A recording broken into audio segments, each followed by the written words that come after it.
అధ్యక్షుని బీసీని చేయమని కోరుకుంటున్నాను. నేను మంచి మెసేజ్ కూడా పోద్ది రాష్ట్రంలో.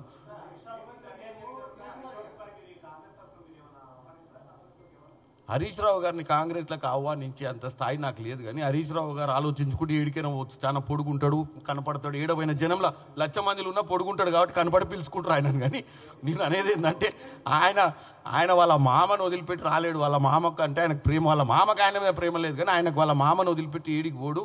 మంత్రి పదవి వన్ సైడ్ లవ్ అది.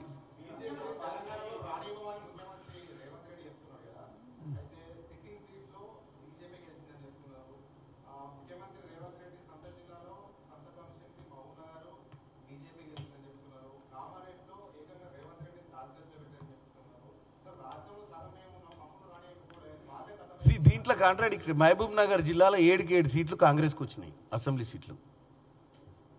నేను చెప్తా అంటే వాళ్ళు చెప్పిందే చెప్పాలని రూల్ ఏముంది, మనం కూడా ప్రజలకు చెప్పాలి కదా. ఆయన సొంత జిల్లాలో 7 అసెంబ్లీలలో కాంగ్రెస్ గెలిచింది. 3,000 ఓట్లతోటి బీజేపీ గెలిచింది. దానికే వాళ్ళు సంకలు కొట్టుకొని అయిపోయింది మొత్తం మేమే ఉన్నాం అనుకుంటేట. నేనేమంటున్నా, రాష్ట్ర రాజకీయాలల్లో బీజేపీ అనే పార్టీకి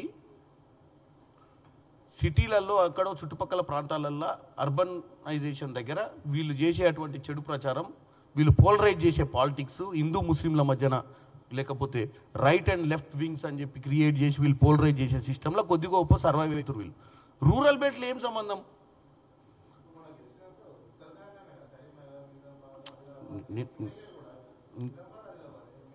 నేను అదే చెప్తున్నా. ఇప్పుడు దక్షిణ తెలంగాణ, ఇప్పుడు నేనున్న మా కాన్స్టిట్యున్సీ ఉంది, మా కాన్స్టిట్యున్సీలో రూరల్లో లేనే లేదు బీజేపీ. నేను అనేది ఏంటంటే వీళ్ళు మేము అధికారంలోకి వస్తాము అన్న ఆలోచన గురించి మాట్లాడుతున్నాం. ఓ 10-15 సీట్లు ఎట్లాగ వస్తాయి వీళ్ళకి, మళ్ళా రావని మనం అంటలేమో. అంత ఓవర్ కాన్ఫిడెన్స్ కూడా నాకు లేదు. కాకపోతే వీళ్ళు అనుకోని విర్రవీగుతున్నంత గొప్పగా ఇక్కడ లేదు పరిస్థితి. ఆ పరిస్థితి రానియమని మేము చెప్తున్నాం. ఇంకా